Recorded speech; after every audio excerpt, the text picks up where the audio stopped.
नमस्कार दोस्तों, मैं देव स्वागत करता हूं आपका आपके अपने YouTube चैनल श्रेष्ठ भारत में। तो दोस्तों, कैसे हो आप सब? उम्मीद करता हूं आप अपने घर होंगे, सुरक्षित होंगे, स्वस्थ होंगे और मजे में होंगे। दोस्तों, आज हम बात करने वाले हैं अनुपात समानुपात के लास्ट में टॉपिक के बारे में, यानी कि आय, व्यय और बचत के बारे में। ये सिर्फ एग्जाम के पर्पज से नहीं बल्कि हमारी जो डेली लाइफ है उसमें भी हमारे काम आता है। मैथ के बहुत कम जो चैप्टर हैं वो हमारी डेली यूजिंग लाइफ में काम आते हैं, तो उनमें से एक ये भी है। ठीक है दोस्तों, तो इसे मजे मजे में हम पढ़ेंगे और कुछ सीखेंगे। ठीक है दोस्तों, तो वीडियो शुरू करने से पहले जिन लोगों ने हमारे चैनल को सब्सक्राइब नहीं किया है वो चैनल को सब्सक्राइब कर लें और वीडियो को एंड तक देखें। वीडियो पसंद आए तो वीडियो को लाइक करें, कमेंट करके जरूर बताएं कि वीडियो आपको कैसी लगी। ठीक है दोस्तों, चलिए ज्यादा समय ना लेते हुए वीडियो स्टार्ट करते हैं। बात करते हैं दोस्तों आय की। आय क्या होती है? आय कह लो, इनकम कह लो। ठीक है दोस्तों, तो ये आय क्या होती है? यानी कि हमारी आमदनी। नॉर्मल भाषा में हमारी जो आमदनी होती है उसे ही आय कहते हैं। ठीक है दोस्तों, व्यय क्या होता है? यानी कि आय कह लो, आमदनी कह लो, ठीक है, इनकम कह लो। व्यय क्या होता है? व्यय होता है हमारा खर्च। क्या होता है? खर्च। ठीक है, और बचत। बचत आपको पता ही है, बचत यानी हमने कितना बचा लिया। अब इन तीनों ये आपस में कनेक्ट हैं। पहले इनके बारे में समझ लेते हैं। ये तीनों क्या है? आपस में एक दूसरे से कनेक्ट हैं। जैसे आय क्या होती है? आय मतलब हमने एक दिन में कितना कमाया, एक दिन में, एक महीने में, एक साल में, वो होती है हमारी आय। ठीक है, जब हम आय महीने की लेंगे तो जो व्यय है वो भी महीने का लेंगे, ना कि साल का। और बचत भी महीने की लेंगे। दोस्तों, आय इनका संबंध होता है। जैसे हमने पैसे कमाए, हमने एक दिन में 100 रुपए कमाए, ठीक है, वो हो गई हमारी आय। ठीक है, हमने 60 रुपए खर्च कर दिए, वो हो गया हमारा व्यय, यानी खर्च कर दिए। अब बचत कितनी की हमने? बचत की हमने 40 रुपए की, ये आपको पता है। तो बस यही चीज है, यानी कि आय हम कह रहे हैं कि आय क्या होती है। बात करते हैं आय की। आय क्या होती है? यानी कि खर्च प्लस बचत, ये होती है आय। यानी कितना कमाया, मान लीजिए मैंने 100 रुपए कमाए, 100 में से 70 खर्च कर दिए, ठीक है, तो 30 रुपए बचा लिए मैंने, तभी तो 100 रुपए थे। ये तो हम ऐसा डेली यूज करते हैं इन वर्डों को। ठीक है, ऐसे ही खर्च क्या होता है? खर्च होता है यानी कि हमने आय में से कितना खर्च किया। तो अगर मैं खर्च की बात करूं, इसी से हो जाएगा ये। खर्च क्या होता है? यानी कि आय में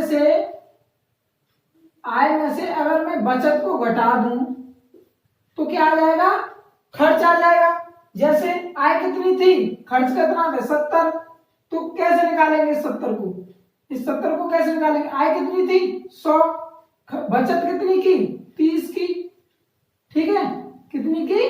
30 की। तो भाई 100 में से 30 गए तो कितना? 70 आ गया। ठीक है, अब बात करते हैं बचत की। तो बचत क्या होती है दोस्तों? बचत यानी सेविंग। ठीक है, कितना बचाया, तो ये भी है आय में से अगर हम खर्च को घटा दें, तो हमारी बचत आ जाएगी। कैसे देखते हैं? भाई आय कितनी थी? 100 रुपए। खर्च कितने किए थे? 70 रुपए। तो बचत कितनी हुई? 100 में से 70 करेंगे तो कितनी? 30 रुपए की। ठीक है, ऐसे करके इन तीनों का आपस में संबंध होता है। ठीक है दोस्तों, ये थे इनकी बेसिक जानकारी। अब ये दो प्रकार से पूछी जाते हैं। एक तो आनुपातिक रूप में, यानी कि अब इसे अनुपात में देख लो। यानी कि मैं कहूं 100 थे, कोई 10 और 7 और 3, भाई उसकी जो आय है वो है, यानी कि आय और व्यय कितने अनुपात में है? 10 अनुपात 7 के अनुपात में। तो उसकी बचत भाई आय 10 है, व्यय 7 है, तो बचत कितनी होगी? 3 की होगी कि नहीं? तो ये था उसका आनुपातिक। अब इसमें आता है तुम्हारा प्रतिशत रूप में, यानी कि परसेंटेज में। ठीक है, परसेंटेज में पूछे जाते हैं कि कोई आदमी 100% कमा रहा है। पहली बात, हर चीज अपने आप में कितनी होती है? हर चीज अपने आप में 100% होती है। ठीक है, तो जब आदमी 100% यानी कि 100 रुपए कमा रहा है, या 1000 मान लो, मैंने मान लिया 1000 रुपए कमा रहा है, तो 1000 रुपए कमा रहा है 100%, उसका ये 60% खर्च कर रहा है। कितना? 60% खर्च कर रहा है, तो बचा कितना रहा है? 40%। अब निकाल लेंगे तो 100 को 1000 कह रहे हैं, तो 60 को कितना कहेंगे? 600, और 40 को कितना कहेंगे? 40 को कहेंगे 400। हो गए। ठीक है दोस्तों, तो ऐसे करके 3 रूप में हमको दिखाई देते हैं, डायरेक्ट पैसों के रूप में, आनुपातिक रूप में, और एक परसेंटेज के रूप में। तो आज हम इसी पे चर्चा करेंगे। ठीक है दोस्तों, तो ये रही इनकी बेसिक जानकारी। अब कुछ सवालों की बात करते हैं। ठीक है दोस्तों, तो चलिए कुछ सवाल करते हैं यहाँ पे। दोस्तों यहाँ हमने एक क्वेश्चन लिया है, तो उस पर चर्चा करेंगे हम। पहले मैंने आपको बता दिया है कि आय व्यय और बचत में क्या संबंध होता है।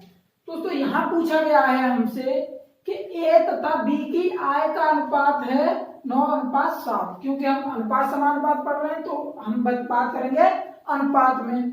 तो ए और बी की आय का अनुपात कितना है? 9:7। और उनके व्यय यानी खर्च का अनुपात है 4:3।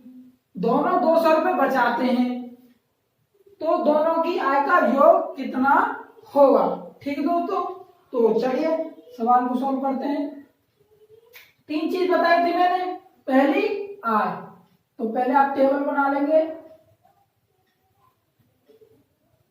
आय, ठीक है, एक व्यय और एक बचत। ठीक है, आपको इसी तरह से एक टेबल बनानी है। अब सदस्य कितने हैं? एक ए है और एक बी है, तो यहां मैंने मान लिया ये है ए और ये है बी।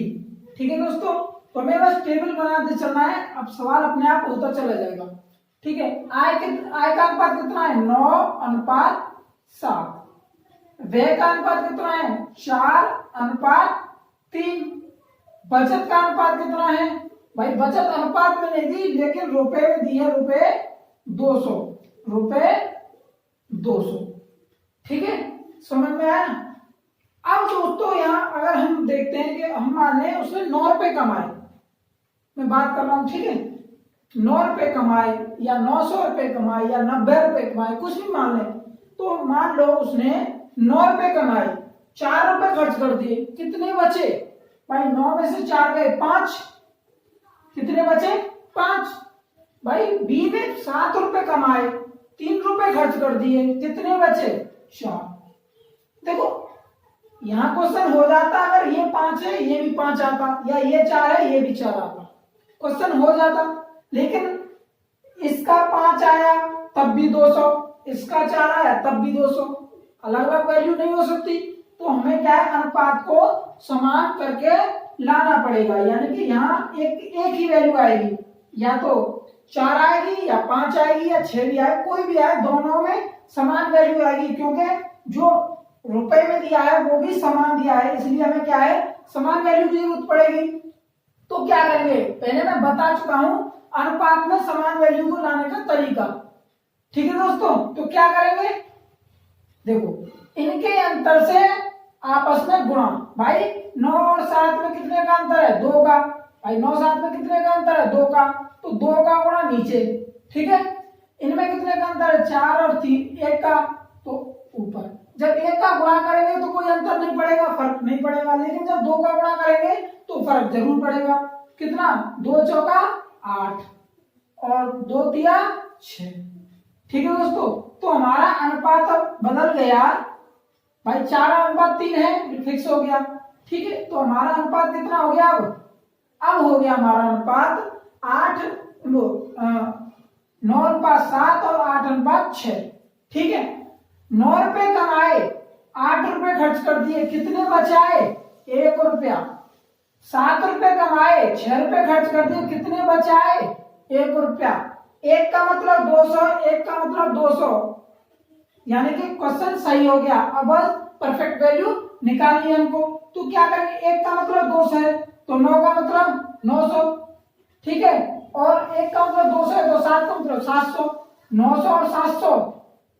भाई उसने क्या पूछा है, दोनों की आय का योग। तो पहले आप उन दोनों की आय को जोड़ लीजिए, अच्छा बेटर रहेगा। तो 9 और 7 कितना, एक के साथ मतलब 10 और 6 16 गुणा कितना 200। भाई एक का मतलब 200 तो 16 का मतलब 32 और 2 जीरो। ठीक है दोस्तों, समझ में आया ना? इसी तरह से हम सवालों को कर लेंगे। तो कितना आंसर है इसका, 3200। ठीक है दोस्तों, चलिए बढ़ते हैं आगे अगले सवाल की तरफ। आप चाहे तो स्क्रीनशॉट ले सकते हैं। चलिए दोस्तों बढ़ते हैं आगे। एक सवाल और लिया है हमने। सवाल में पूछ रहा है, सवाल में बताया गया है कि ए बी सी का जो मासिक वेतन है वो 2:3:5 के अनुपात में है। यदि सी का मासिक वेतन ए के वेतन से 1200 रुपए अधिक हो तो बी का वार्षिक वेतन कितना होगा। दोस्तों सवाल को सॉल्व करते हैं। हमारा तरीका वही रहेगा, यानी कि अब कितने हम करेंगे, आय, व्यय और बचत। ठीक है, 3 तरीके हैं। अब हमारे जो सदस्य थे वो 3 है इस बार, यानी कि ए, बी और सी। ठीक है दोस्तों, ए, बी और सी, इनका वेतन कितना दिया है, 2:3:5। ठीक है, अब जो अगली कंडीशन दी है कि ए का जो मासिक वेतन है बी के मासिक वेतन से कितना अधिक है, 1200 अधिक है। ए का जो नहीं, सी का मासिक वेतन, सी का जो मासिक वेतन है वो ए के मासिक वेतन से 1200 रुपए अधिक है। तो कितना अधिक है, अब यहाँ पे जरूरत नहीं पड़ी हमें बचत की, ठीक है, व्यय की भी जरूरत नहीं पड़ी हमें, डायरेक्ट क्वेश्चन बनता है। ठीक है, तो कितना भाई, कितना अधिक है, 5 में से जब 2 घटाएंगे तो कितना बचेगा, 3। भाई 3 अधिक है, और जो 3 को कितना कह रहे हैं, 3 को कह रहे हैं 1200 रुपए। 3 का मतलब 1200 रुपए, तो 1 का मतलब 400 रुपए, 1 का मतलब 400 रुपए। ठीक है, तो पूछा गया है बी का वार्षिक वेतन। दोस्तों सवाल तो नॉर्मल सा लग रहा है, लेकिन इसकी जो भाषा है उसलिए मैंने लिया है इसे। सवाल यहां तक तो हमने कर लिया 400 रुपए तक, मिस्टेक यहां के बाद होती। क्यों, हम कहते हैं भाई सी का वेतन, बी का वेतन कितना है, भाई 1 का मतलब 400 है तो 3 का मतलब भाई कितना 1200 रुपए। लेकिन नहीं, उसने सी का मासिक वेतन नहीं वार्षिक वेतन पूछा है दोस्तों। यहाँ जो इनकी वैल्यू दी है वो मासिक वेतन दी है, और यहाँ दिया है वार्षिक वेतन। ठीक है दोस्तों, तो ये पॉइंट जरूर नोट यानी ध्यान करने की चीज है कि आप जो भाषा को अच्छी तरह पढ़ लें। ठीक है, तो 1 का मतलब 400, तो 3 का मतलब 1200 रुपए। अब ये हो गया, अब ये 1 महीने का वेतन है, तो 12 महीने का, यानी एक साल में 12 महीने होते हैं, तो 12 महीने का 144। ठीक है दोस्तों, समझ में आया ना? चलिए बढ़ते हैं आगे। चलिए दोस्तों, तो बढ़ते हैं आगे। एक सवाल और लिया है हमने। दोस्तों इस सवाल में पूछा गया है कि ए तथा बी की आय 5:3 के अनुपात में है, और बी, ए, बी और सी के खर्चे 8:5:2 के अनुपात में है। सी 2000 रुपए खर्च करता है, बी 700 रुपए बचाता है, तो ए की बचत कितनी होगी। दोस्तों कुछ कमी सी है, कुछ अधूरा सा लग रहा है और सवालों से। ए तथा बी की आय, यहाँ आय केवल दिया है ए और बी की, खर्च दिया है ए, बी, सी का और सी का खर्च। ठीक है, तो हमें क्या करना चाहिए ऐसे सवालों में। तो सबसे पहला काम हमारा क्या था, टेबल बनाने का। क्या था, हमें सबसे पहले टेबल बनानी है। तो टेबल किस आधार पर बनानी है, आपको पता ही है कि पहले किस आधार पर बनेगी टेबल, आय, ठीक है, व्यय और बचत। ठीक है दोस्तों, अब किस किस के हैं, ए बी और सी, सदस्य कितने हैं, 3, तो ए बी और सी। ए की आय कितनी दी है, ए की आय, देखो ए बी की आय दी है, सी की आय नहीं दी, तो हमें क्या करेंगे, ए की आय 5 है, सी की आय, बी की आय 3 है और सी की आय पता नहीं है, तो सी की आय को ऐसे ही छोड़ देंगे। ठीक है, अब व्यय, व्यय यानी कि खर्च, खर्च कितना है, 8 अनुपात 3, सॉरी 8 अनुपात 5 अनुपात 2 के अनुपात। ठीक है दोस्तों, तो बचत, बचत ना हमें ए की दी न सी की दी, बचत दी है केवल बी की, यानी कि बी की बचत है 700 रुपए। ये अनुपात है में, ये फिक्स है। और एक और बात, अब ये हमने यूज कर लिया, ये हमने यूज कर लिया, अब ये तीसरी लाइन, भाई ये यूज कर चुके हैं, ये यूज कर चुके हैं, तीसरी लाइन, तीसरी लाइन में कहा गया है कि सी 2000 रुपए खर्च करता है, सी जो है 2000 रुपए खर्च करता है।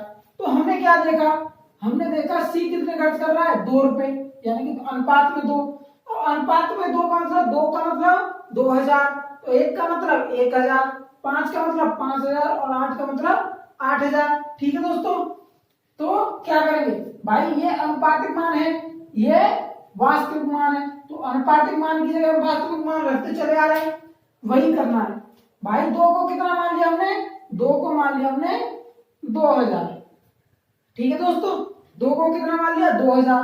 जब 2 को 2000 मान लिया हमने, भाई 2 क्या है, ये अनुपातिक है, ये वास्तविक है, तो 5 कितना हुआ, 5000 हुआ कि नहीं, और 8 कितना हुआ, 8। ठीक है दोस्तों, यानी सीधी सीधी वैल्यू निकाली खर्च की। ठीक है, अब आय की कैसे निकालेंगे भाई, आय की ना यहां से निकलती सकती ना यहां से जरूर निकल सकती है आय की। ठीक है दोस्तों, तो कैसे निकालेंगे, आय क्या होती है, आय होती है व्यय यानी खर्च प्लस बचत, और बचत किसकी दी है, बचत दी है केवल बी की। ठीक है, तो हम यहाँ बी की आय निकाल सकते हैं, तो बी की आय कितनी हो जाएगी, व्यय कितना है 5000 और बचा कितने रहा है वो 700 रुपए। ठीक है, तो बी की आय कितनी हो गई 5700 रुपए। ये किसकी आय है, ये आय निकाली हमने बी की। ठीक है दोस्तों, बी की। अब हमारे हिसाब से यहाँ की आय कितनी आई, बी की आय हो गई यहाँ 5700 रुपए। तो यहाँ बी की आय कितनी हो गई, मैं लिख देता हूं यहाँ 5700 रुपए। ठीक है दोस्तों, तो बी की आय कितनी हो गई 5700, हमारे हिसाब से कितनी थी 3, यानी आनुपातिक में 3 और वास्तविकता में 5700, तो 3 की वैल्यू कितनी है, 3 बराबर 5700। ठीक है, तो 1 बराबर 19 दिया 57, 1900। ठीक है, 1 की वैल्यू हो गई 1900, तो 1 ही आय यहां से आ जाएगी, कितनी सी की तो आ नहीं सकती, 1 ही आ जाएगी भाई। 1 का मतलब 1900 है, तो 5 का मतलब कितना होगा, 5 का मतलब होगा 19 पंजे 95, यानी कि 9500 9500। ठीक है दोस्तों, तो यहां कैसे निकाली हमने, एक ही आय, एक ही आय। अब पूछा क्या है, एक ही बचत, क्या पूछा है, बचत। तो बचत क्या था, फॉर्मूला क्या था, बचत होती है दोस्तों, बचत होती है हमारी आय माइनस व्यय, ऐसे ही तो निकालते हैं। यानी कि बचत कैसे निकलेगी, तो कैसे निकलेगी भाई, मुझे नहीं पता मैंने कितने रुपए सेव किए, लेकिन मैंने 100 रुपए कमाए और 70 रुपए खर्च कर दिए, तो कितनी बचत हुई 70 की। यानी 2 चीज दी हो और एक चीज हम अब आसानी से निकाल सकते हैं। तो यहाँ क्या है, आय दी है, व्यय दी है, बचत निकाल देंगे। तो बचत कैसे आएगी, आय कितनी है 9500, व्यय कितना है 8000 रुपए, तो बचत कितनी हुई, ये हुई 1500 रुपए की। तो एक की बचत कितनी हो गई 1500, एक की बचत कितनी हो गई यहाँ 1500 रुपए की। ठीक है दोस्तों, समझ में आया ना, एक बार और चेक कर लेते हैं। आय दी थी 5:3 के में, सी की कोई आय दी नहीं है, व्यय दिया है 8:5:2 के अनुपात में, ठीक है। 2 को ये कह रहे हैं 2000, जब 2 को 2000 कह रहे हैं तो 5 को 5000 कहेंगे, 8 को 8000 कहेंगे, ठीक है दोस्तों। तो यहां से निकाल लिया हमने व्यय, यानी सबका व्यय निकाल लिया। अब आय कैसे आती है? आय आती है हमारी व्यय और बचत हो हमारे पास, एक ही बचत पूछी है तो एक ही तो आय निकाल नहीं पाएंगे हम, बी की निकाल लेंगे। तो बी की हमारे पास व्यय भी है यानी खर्च भी है और बचत भी है, तो खर्च और बचत मिला के कितना हो गया 5700। तो ये आय आ गई बी की। बी की आनुपातिक आय कितनी थी? 3। जब बी की आनुपातिक आय 3 का मतलब 57 है, तो 1 का मतलब 19 है, और 1 का मतलब 19 है तो 5 का मतलब 95 है, ठीक है। तो ये आ गई एक ही आय, ये आ गई आपकी एक ही आय। जब एक ही आय है, आय में से अगर मैं व्यय घटा दूं, 8000 उसका व्यय था, तो बचत कितनी होगी? यानी 9500 में से 8000 घटा दूं तो कितने बचेंगे? 1500 रुपए, ठीक है। तो एक ही आय कितनी आ जाएगी? 1500 रुपए, ठीक है दोस्तों। चलिए बढ़ते हैं आगे। चलिए दोस्तों, तो बढ़ते हैं आज के अगले क्वेश्चन, यानी कि आज का लास्ट क्वेश्चन है ये। तो आज देखते हैं इसे। ए और बी का वेतन का योग दिया है 2100 रुपए, यानी कि ए और बी दो लोग हैं, दो नाम हैं, दो व्यक्ति हैं, जो मिलकर कितने रुपए कमा रहे हैं? 2100 रुपए, ठीक है, 2100 रुपए, ठीक है। और ए अपने वेतन का 80% खर्च कर रहा है, बी अपने वेतन का 70% खर्च कर रहा है। उनकी बचत 4:3 के अनुपात में है, तो ए का वेतन कितना होगा, ठीक है दोस्तों। तो मैंने आपको शुरू में बताया था कि एक तो अनुपात में होता है इनका और एक होता है परसेंटेज में, ठीक है। तो ये परसेंटेज वाला है, तो इसलिए ये क्वेश्चन मैंने परसेंटेज का लिया है। उम्मीद करता हूं आपको पसंद आएगा, ठीक है दोस्तों। तो करेंगे क्या? सेम वही क्वेश्चन करना है हमें, यानी हम करते जैसे चले आए, आय, ठीक है, और व्यय, ठीक है, और एक बचत, ठीक है दोस्तों। अब हम और कितने लोग हैं? ए और बी, तो यहाँ ए रख लो, यहाँ बी, ठीक है दोस्तों। तो आप ऐसा करते जाइए। ए की आय कितनी है? यहाँ एक चीज आपको पता होनी चाहिए कि प्रत्येक चीज अपने आप में 100% होती है, यानी कोई भी चीज मान लो आप, कोई भी चीज मैं कह रहा हूं 100 रुपए थे, ये अपने आप में 100% है, इसमें से 20 रुपए खर्च कर दिए, बचे कितने? 80। अब ये 80 अपने आप में 100% है, ठीक है दोस्तों। यानी मैं कहूं कि 100 का 25%, 100 का 20%, 100 का 20% होता है 20, ठीक है। अब खर्च हो गए तो बचे कितने? 80। अब 80 का 20% खर्च हो गए तो बचेंगे कितने? 80 का 20% यानी कि 16, 16 पंजे 80, तो बचेंगे कितने? तो ऐसे करके हमने देखा कि जो सारी चीजें हैं अपने आप में कितनी होती है?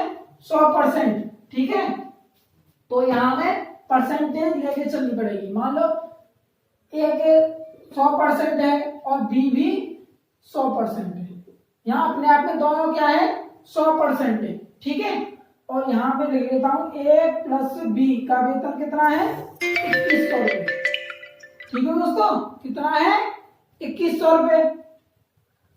तो क्या करेंगे? वेतन कितना है? इसका 100% है, इसका 100% है। अब ये अपने वेतन का 80% खर्च कर रहा है, कितना? 80%। ए अपने वेतन का 80% खर्च कर रहा है, 100 रुपए कमाए, 80 खर्च कर दिए, बचाए कितने? 20, ठीक है। ये बी अपने वेतन का 70% खर्च कर रहा है, भाई 70 रुपए कमाए, वो 100 रुपए कमाए, 70 रुपए खर्च कर दिए, कितने बचे? 30। अब इस 30 को यानी कि 20% को कह रहे हैं 4 और 30% को कह रहे हैं 3, ठीक है। अब यहां से हम दोबारा वापस जाएंगे, यानी कि मैं कहूं 4 को कितना कह रहे हैं? 20। 4 को कितना कह रहे हैं? 20। जो 4 का मतलब 20 है, तो 100 का मतलब कितना होगा? 100 का मतलब कितना होगा? तो कितना होगा दोस्तों? भाई 20 पन 100, कितना? 4 पंजे 20, कितना? 20। तो यहां मैं लिख देता हूं भाई, अब हमने अनुपात बना लिया। क्या बना लिया? ये आया अनुपात में, ठीक है। जो 20 आया ये अनुपात में आया, ऐसे इधर करेंगे हम। भाई 3 का मतलब कितना है? 30, तो 100 का मतलब कितना होगा? भाई 3 एकम 3 और 10, 0 से 0 बचा 10, तो बी का वेतन कितना हो गया 10। ठीक है दोस्तों, तो बी का वेतन कितना आ गया 10, यानी कि ये 20 रुपए कमा रहा है, ये 10 रुपए कमा रहा है। तो यहां से अनुपात आ गया, ए का अनुपात 2 है, यानी 0 से 0 काट दो, तो ए का अनुपात 2 है और बी का अनुपात 1 है। और यहां था, अब ये से देख लो भाई, ए प्लस बी, ए किया है ए है, बी किया है बी, ये 2100 रुपए कमा रहे हैं दोनों मिलके। हमें नहीं पता कौन कितने, ये 1000 कमा रहा है या ये 1100 कमा रहा है, ये 1500 कमा रहा है या ये 600 कमा रहा है, हमें कुछ नहीं पता। लेकिन हमें पता है ए का हिस्सा 2 गुना है बी के हिस्से से। ठीक है, बराबर 2100 रुपए। तो भाई 3 का मतलब कितना है 2100 रुपए। ठीक है, 3 का मतलब कितना है 2100 रुपए। तो 73 21, एक की वैल्यू कितनी है 21, या तो सीधा निकाल दो कि एक कितना कमा रहा है 700, तो 2100 में 700 गए तो 1400 रुपए, कितने 1400 रुपए। या डायरेक्ट लो, एक का मतलब 700 है तो 2 का मतलब कितना है 1400 रुपए। आप कैसे भी कर सकते हैं। ठीक है दोस्तों, समझ में आया। चलिए, तो दोस्तों ये था आज का लास्ट क्वेश्चन। आपको हमारी वीडियो कैसी लगी? अगर वीडियो अच्छी लगी तो वीडियो को लाइक करें, दोस्तों में शेयर करें, कमेंट करके जरूर बताएं कि वीडियो को आपको कैसी लगी। ठीक है दोस्तों, और हाँ, जिन लोगों ने चैनल को सब्सक्राइब नहीं किया है वो चैनल को सब्सक्राइब कर लें, ताकि आने वाले वीडियो का नोटिफिकेशन आप पे सबसे पहले आए। ठीक है दोस्तों, चलिए मिलते हैं अगली वीडियो में, तब तक के लिए जय हिंद जय भारत।